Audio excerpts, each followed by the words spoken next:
नेहा की सासू माँ कभी उसे जूस, कभी लिम्का, कभी नींबू पानी पिला रही थी। खाने में भी हल्का ही दे रही थी।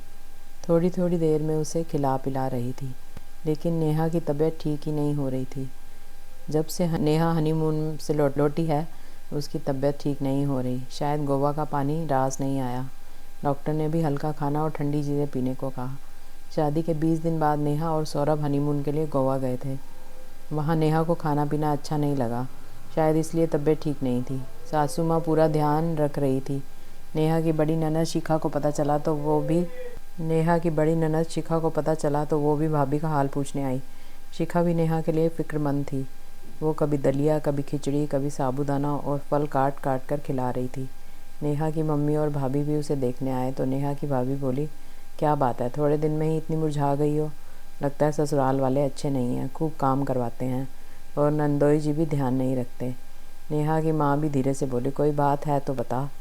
नेहा बोली, तुम भी ना माँ, कैसी बातें करती हो? और भाभी, हर बात का दोष ससुराल वालों को ही क्यों? यहाँ तो सब मेरी सेवा में लगे हुए हैं, कोई पलंग से उठने नहीं देता। मम्मी जी, दीदी सब मेरे लिए इतना कर रहे हैं। मुझे गोवा का हवा पानी रास आया, तो इसमें ससुराल वालों का क्या कसूर? यहाँ तो सब बहुत अच्छे हैं और मैं झूठ बोलकर अपने ससुराल वालों का और अपने पति का अपमान नहीं करूँगी। नेहा की मम्मी बोली, सही कहा तूने, मुझे ऐसा नहीं कहना चाहिए था। नेहा की भाभी भी सॉरी बोलने लगी तो नेहा बोली, भाभी मुझे पता है ये तो आपका प्यार और परवाह है, आपको मेरी चिंता है, मैं सब समझती हूँ, मैंने भी तो सब आपसे ही सीखा है। नेहा की भाभी हैरान थी कि उसकी ननद कितनी कुशलता से सब संभाल लेती है। अपनी बात भी कह दी और मेरा मान भी रख लिया।